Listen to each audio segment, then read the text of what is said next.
Your nightly news with Rachel Williams begins now. Good evening, everyone. Tasmania's aviation community is tonight mourning the loss of an experienced pilot after a plane collided with the side of a mountain in the remote Southwest National Park yesterday. Police have labelled the wreckage site as catastrophic as they try to piece together what caused the crash. We're joined now by our reporter Michelle Wisby. Good evening, Michelle. What's the latest on this tragedy? Well, Rachel, we've only heard from police just a few minutes ago, and they've told us that forensic investigators have been able to retrieve the pilot's body. And it's been a devastating day for those working in our aviation industry. We spoke to colleagues earlier, and there's only a small number of people working here in Tasmania, so the loss has hit them hard. We know that police did start their recovery mission after they discovered the wreckage last night. It's understood the plane collided with the side of a mountain in the Southwest National Park. Today, the wreckage referred to as catastrophic, so bad someone could have a 0% chance of survival. Now, this is one of the most remote areas of the state. It's completely isolated and several days' walk to the nearest road. Let's take a closer look now. This remote wilderness is where authorities discovered the catastrophic wreckage of a light aircraft on the side of a mountain last night, saying the pilot had 0% chance of survival. In regards to the retrieval of the body, it's going to be a very difficult retrieval at best. I do not know whether it'll be successful. The pilot was on a routine flight to pick up bushwalkers from Melaleuca yesterday morning and the only person on board the plane, but it never arrived. A search and rescue plane and 2 choppers were sent to the area after a satellite beacon led them to the crash site. We got the 2 helicopters in as close as possible to the area. The clouds had moved in. We couldn't get to the search area because of the inclement weather. 4 walkers were dropped in to search closer, but a lucky break in cloud around 7 p.m. meant a helicopter could locate the wreckage from the air. It's then it changed from a rescue effort to a recovery mission. Today, we've sent another team down. These are expert investigators with forensic capacity, but they also need to be search and rescue trained. Today, the aviation community is in mourning. They actually moved down to Tasmania to become a pilot. They did all their training here. They're well versed in Tasmanian flying conditions. All waiting to find out just what happened. We see the same people every day. We know everyone. We're only about 30 staff, so we know everyone by name. And when one of us doesn't come home, it really hits us all quite hard. A report will be prepared for the coroner. Michelle Wisby, 7 Tasmania News. The man and woman at the centre of yesterday's armed siege in Trevellyn, where around 40 bullets were fired at officers, will be questioned in the coming hours. The pair is expected to face a raft of charges, with police building their case during investigations today. Following yesterday's intense tactical response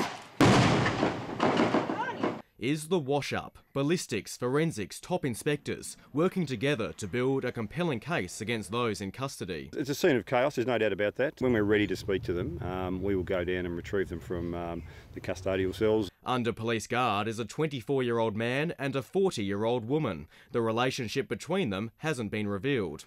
The pair will be questioned in the coming hours, with charges likely to be laid either tomorrow or the day after. We have an idea, of course, where charges are going to be laid and what the appropriate charges are. There may even be some information that comes in the next 48 hours, which we'd have to investigate further. 2 crimes earlier in the week will form part of the investigation. The armed hold-up of a BP service station on Thursday and a shooting at the same address on Wednesday, which resulted in a woman receiving leg injuries. She remains in hospital. It gives us an overall picture of what's been happening at the address perhaps for the last several days, but it's separate to the incident that occurred on Friday night, Saturday morning. The decisive response we saw yesterday is considered to be extremely rare. Police say the use of such force to end a standoff is reserved for only the most volatile circumstances. The last siege of this scale in Launceston was at Willow Lane in Prospect, where 4 policemen were shot. That was 23 years ago. Police expect to wind up investigations at the New World Avenue address tonight. The destroyed property will then be handed back to its owner, who had been renting out the house to tenants since February. The members of the public who live nearby have been excellent throughout this process, and we thank them so much for their cooperation. Tom Johnson, 7 Tasmania News. The state government is calling for feedback on new ways to combat the growing problem of cyberbullying. Attorney General ELISE says social media now gives perpetrators 24-hour access to victims.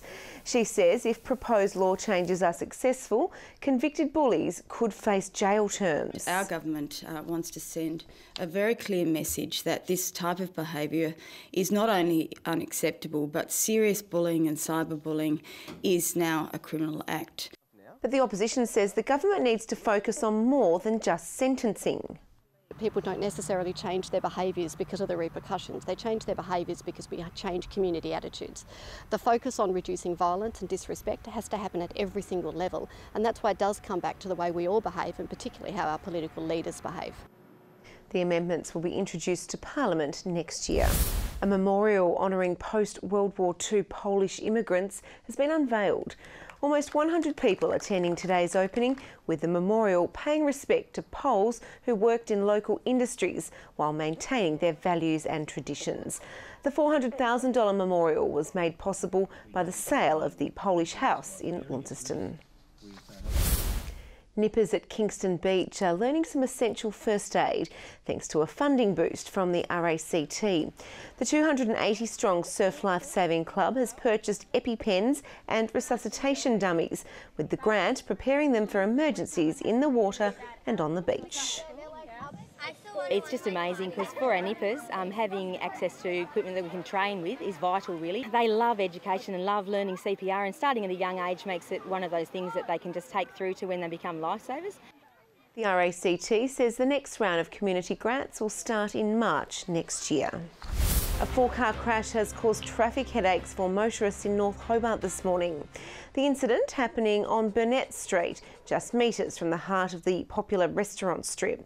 Police, ambulance and the Tasmania Fire Service all attending the scene, with spill kits used to contain fluids that poured onto the roadway. No serious injuries were reported. Tasmania's Sheffield Shield clash looks set to go down to the wire after the hosts set Queensland more than 400 to win on the third day of play. But the Bulls' chase has started strongly, with Marnus Labuschagne and Joe Burns digging in after former Test star Matt Renshaw fell for just 27. Resuming at 4 for 240, former skipper George Bailey wasted no time getting the day started in style with a well-crafted century. The love from the new skipper was short-lived though. Just a few balls later, Matthew Wade was run out attempting a risky single. On 109, Bailey's luck also ran out, edging one to first slip off the bowling of Mark Steckety. Alex Pycroft copped a vicious blow to the helmet before the bowlers again did their job with the bat. The handy partnership with Simon Malenko finally broken after lunch thanks to the sharp reflexes of Mitch Swepson. Swepson had his second soon after when Jackson Bird played and missed. 2 scalps became 3 when Simon Malenko's cameo 50 came to an end in the quest for quick runs. Meredith's dismissal, the final formality, the Tigers setting the Bulls 414 to win with over a day left to play.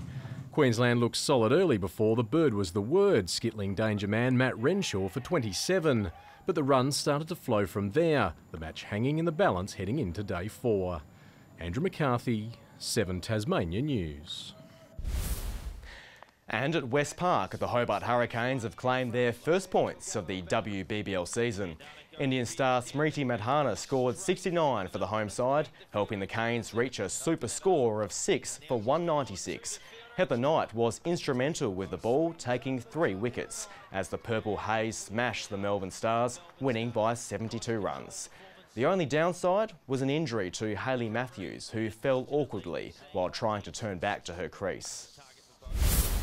Good evening. Low clouds sat over the north and southeast throughout the morning, gradually broke during the day. Hobart reached 19, Launceston 27 with the state's top, Burnie and Devonport both getting to 20. Other centres today, 23 at Ouse, Smithton 22, 21 on King Island and at Strawn, 20 at Grove, Flinders Island, Low Head and St Helens 19, Moraa Island 16. Low level cloud in the southeast over Flinders Island in the northwestern Bass Strait today. Low-level convective cloud forming over the north, south and central parts. On the satellite, a surface trough is responsible for extensive cloud with thunderstorms from WA through South Australia and Victoria and into the Tasman Sea. Cloud and thunderstorms cover the eastern Queensland coast. Tomorrow, high will remain over the Bight. Surface troughs continue to dominate the northern half of the country and a cold front will skim the southern tip of Tasmania. Variable winds tomorrow to 15 knots, tending southwest to southeasterly to 10 to 20 knots during the day, swells to around a metre in the north and east.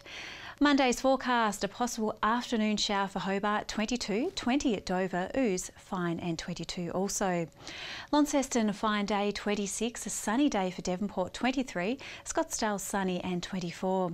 The sun shining in Burnie tomorrow, 22, Strawn 19 with an afternoon shower, Stanley sunny also, 20 at the top. In the east, St Helens 21 and a possible afternoon shower, Swansea 20 and Ross mostly sunny, 25 degrees there. The UV forecast extreme right across the state. Looking ahead to Tuesday now, and a fine day apart from some possible early light showers about the north. Fine on Wednesday until showers develop about the west and north in the evening. And on to Thursday, showers are forecast statewide. A fine day on the way for Perth and Brisbane tomorrow, 29. Darwin a shower and 35. Sydney 27. Canberra showers and 29. A sunny day for Adelaide, 28. Melbourne becoming sunny and 21. And right now it's 18 in Hobart, 21 in Lonnie and 18 in Devonport. Rach, a few fine days before some showers arrive on Thursday. Okay, sounds lovely. Thank you for that, Laura. Well, that's all your news for now. Thanks for joining us. Have a great week. I'm Rachel Williams. Good night.